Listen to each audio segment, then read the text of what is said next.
So out of all of the things, and I mean all of the things that came out of that recent Kingdom Hearts 3 trailer that was just spectacular, the biggest question coming from it, from the community anyways, is about Roxas. Now, Roxas is one of the most popular, if not the most popular, character in the Kingdom Hearts series. He comes from a game, he's in the prologue of everyone's favorite game, Kingdom Hearts 2, he's in Recoded, he's in Dream Drop Distance, some cutscenes in that game. There's a lot of mystery going around about Roxas in Kingdom Hearts 3. Some people think he's Norded, like I initially thought. Some people think it might be Data Roxas. Today, I'm just going to have a sit down and chill discussion with my friend TheFrozenCavern, and we're just going to kind of just go off the rails and talk about all of our ideas about Roxas, what he can possibly bring to Kingdom Hearts 3, what he's doing in Kingdom Hearts 3, etc, etc. So what's good, TheFrozenCavern? How are you doing, man? What's going on, my fellow residents? It's me, TheFrozenCavern, and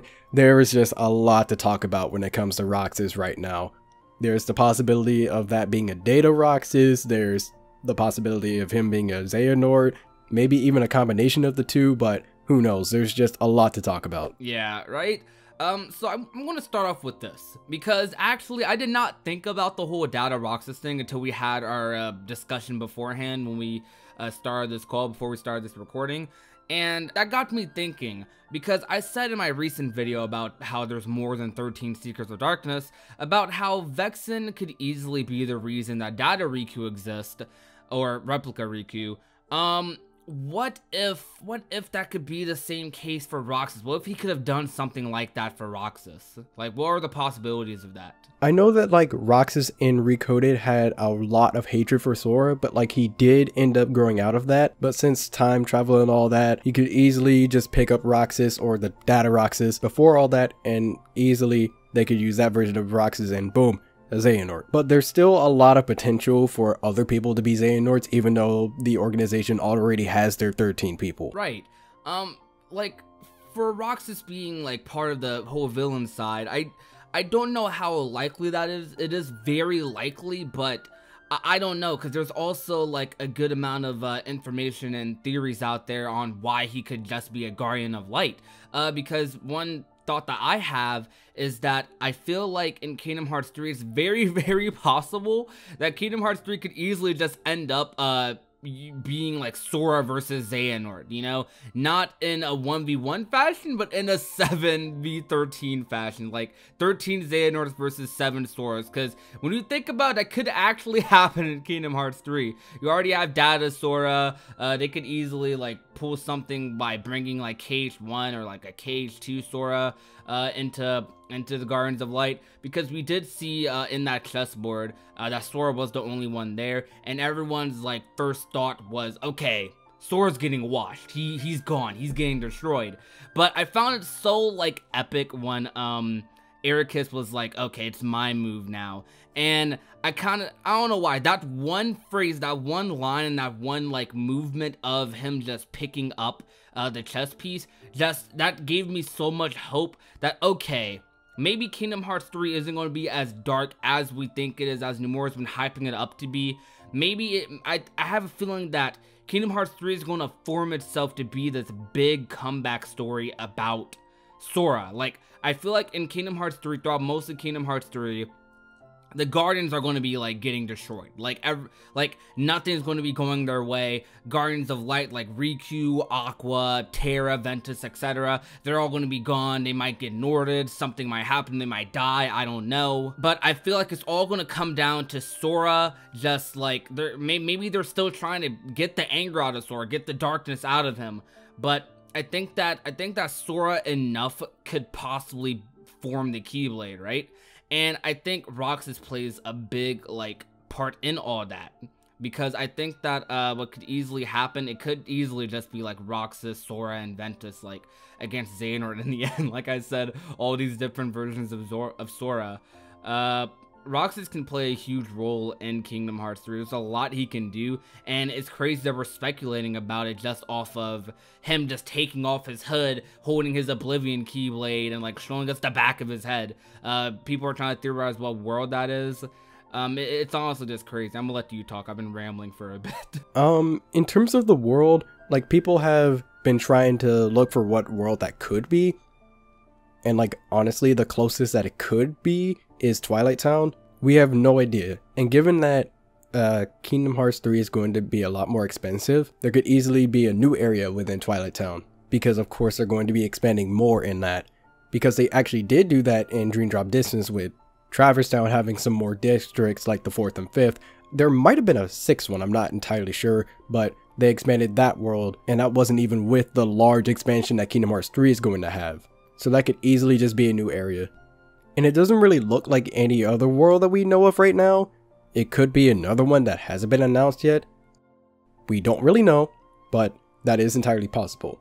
Now, in terms of Roxas being a Xehanort, I really doubt that he is, mainly because in Dream Drop Distance it was made note of that Roxas had potential, but he was denied because he became too self-aware of himself, or they could do time travel and do whatever they want with the other Roxases. But I feel like the actual Roxas that we know of, he more than likely will not be a Xehanort. I wanted to try and call that right now. Right, I definitely agree with that. I think that if Roxas was to become a Xehanort, I think Roxas, like, is a strong enough person. He would probably be in the same situation he was in, like, Days or in Cage 2, where he's kind of like going against the organization. You'd probably just be repeating history at that point. So I don't think they're going to have him Norded, but I do think this. I think that it's very possible that Roxas won't be a Guardian of Light. Neither will he be a Seeker of Darkness. Maybe Roxas is like the rogue and he's doing his own thing, has his own objective. What is that objective? I have no clue. It could be very possible that Ansem the Wise is very connected to why Roxas comes back. That's very possible as well. Commenting on what people think the area is, I simply think that it's the mansion in Twilight Town. People will probably say the mansion doesn't have any windows like that. It could easily be the back of the mansion. Come on. It is Data Twilight Town. Who knows? It could be all like rugged and like ruined and dirty, you know, about like in Data Twilight Town. I don't know if Data Twilight Town ages. I don't know how that works. It's Data. Imagine if it did age though. That would be weird. But regarding Roxas's role in Kingdom Hearts 3, I feel like I do feel like Roxas is going to be like a rogue, either a rogue or like a Guardian of Light. It could be Data Roxas. What do you think are the possibilities of it being Data Roxas? I think is very likely. Considering that they are going to the Data Twilight Town that was mentioned in the last trailer that we got, then it's very, very possible that it is Data Roxas. Although Data Roxas does come from the journal, but at the same time, it's a little weird. They could still try and transfer Roxas into the Data world, but I feel like it has more of a chance of being Data Roxas that we saw like in the trailer than the actual Roxas, because they did also make a note that Roxas is still technically tied to Sora in Big Hero 6 with the whole little, it's not really a flashback, I don't know what to call it. Normally Roxas just has the regular Kingdom Key, because that's basically what he had most of Cage 2, and then after that it's basically been the Oblivion Keyblade. Yeah, most of Days as well, but after Cage 2, chronologically, like he's basically just using Oblivion and sometimes Oathkeeper. The Oblivion's been the primary, I guess, but at the same time he's technically been using them both. Right. You know what I think?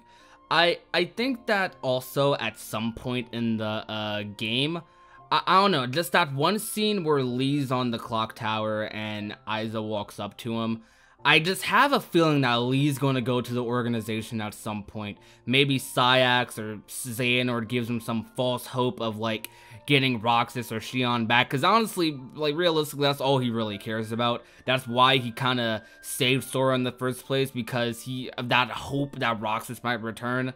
So maybe they might play into that and like convince Lee to join the organization, and then Sora or Ansem the Wise or whoever like actually like revives Roxas or in a Data form, And I don't know, maybe they can use that as a way to get Lee back at some point in the game. I don't know, a lot can happen in Kingdom Hearts 3, dude. There's so many possibilities, because this last trailer alone has showed us more lore than probably all of the trailers combined. And honestly, all they did was show us a lot of scenes that didn't have any context to them, and that's kind of a headache. But it's really fun to theorize about this stuff. And an idea that I just thought of is that, like, potentially they could tell Lee that, oh, we still have ties to Roxas, even though we're not trying to get him into the organization, we still have ties to him so that we can keep an eye on him. So we could basically kill Roxas at any point in time, unless you join with us, or we could turn him into a Xehanort, and then you will have to fight him at some point. So, like, you better decide what to do, or... Right, like, think about it, like, Roxas is going to return, right? And Roxas, like, we all know Roxas, even though he's a nobody, that whole thing, he has a lot of, like, emotion. Probably the most emotion out of anyone in the Kingdom Hearts series, shows the most. Like, who says that when he comes back, like, he's going to be perfect and just automatically going to side with the Guardians of Light? Like, you can argue that scene in Dream Drop Distance was supposed to show, like, okay, Roxas has accepted it, he knows Sora's the one, he's the one to, like, change it all, but who's to say that when he comes back, he just won't, you know, cause even more trouble? Like, I feel like there's going to be some, like, big character arc with Roxas. Nomura has, like, said that he's the top secret for Kingdom Hearts 3, and I don't think he would say things like that unless, like, Roxas had some major role to play, which it seems like he does, because Square Enix knows that Roxas is a fan favorite. Him, Lee, and all of them in general, they're both fan favorites. But who's to say that Roxas, when he comes back, like, won't just cause a bunch of trouble? Like, of course you can argue that in Dream Drop Distance, that whole scene was to kind of play up the fact that, okay, Roxas has accepted, he's accepted that Sora is the one. But what if he hasn't fully? Like, that was just one cutscene. Like, I feel like Roxas is going to have this big character arc in Kingdom Hearts 3, and especially since Nomura is using wording like he's the top secret of the game. He's talked about a lot in trailers, so I feel like Kingdom Hearts 3 is going to be a lot about Roxas, and some people are iffy on that, because I know a lot of people did not want Roxas or Xion or any of those guys to return because they felt like their stories ended perfectly fine. I don't feel like Roxas' story ended perfectly fine. I don't feel like Roxas' story, like, should have ended with him just, like, accepting that, okay, Sora's the one. Like, I think Roxas is a good enough character to deserve to be his own person. He doesn't have to return after Kingdom Hearts 3, but I think he deserves, like, some sort of closure, because I don't think we properly got that. I don't think we got proper closure with Roxas. Like, do you think we did? Now that you mention it, not really. And there's actually one line that I remember that also comes from that same exact scene, and it's making me think that Roxas not really wanting to do this. It's more of a, I don't want to do this, but I have to, because other people are going to be completely screwed over if I don't. Because I remember him saying, and I think this was one of the first lines in the cutscene, this could have been the other way around, where I could have been the person and you could have been the nobody doing the same exact thing. Right. It's crazy though, like, the whole Roxas situation in Kingdom Hearts 3, and this whole video sprouted about just because of one little tiny scene. But really, it's a little more than that also, because they've been mentioning him for the past, like, year and a half in trailers. But honestly, we're just going to go ahead and end off the video. I just wanted to get, like, our thoughts out there about how Roxas is. This video was more so to entice you guys to leave comments and interact with us a bit. What do you guys think is going on with Roxas? Do you think he's Norded? Do you think it's Data Roxas? Do you think Roxas is going to, like, be a good guy when Kingdom Hearts 3 starts? Or do you think he's going to be a rogue, like I said, or a bad guy? What do you think about Roxas? There's so much to talk about with him. I'm really interested to hear some of your guys' theories. But thank you, TheFrozenCavern, so much for joining me in this video today. I really do appreciate it, man. Go subscribe to his channel. It will be the first link in the description. Do not forget to watch him He makes great content. Right now he's doing a let's play of Jak and Daxter The Lost Frontier, which is very hilarious. I really recommend you guys go watch it. He's a real good content creator. But you have anything else to say, man, before we end this off? Thank you for allowing me to be a part of this, and also make sure that you subscribe to John's channel.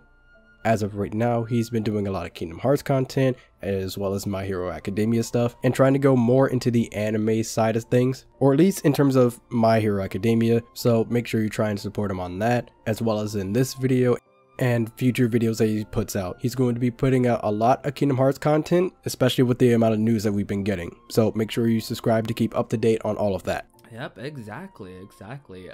If you guys enjoyed today's video, you already know what to do. Leave a like, share the video with a friend or family member, and last but not least, if you are not already and you want to become a part of the union, all you have to do is hit that red little subscribe button down below. My name is Prodigy, and I will talk to you guys soon. Peace out. Take care.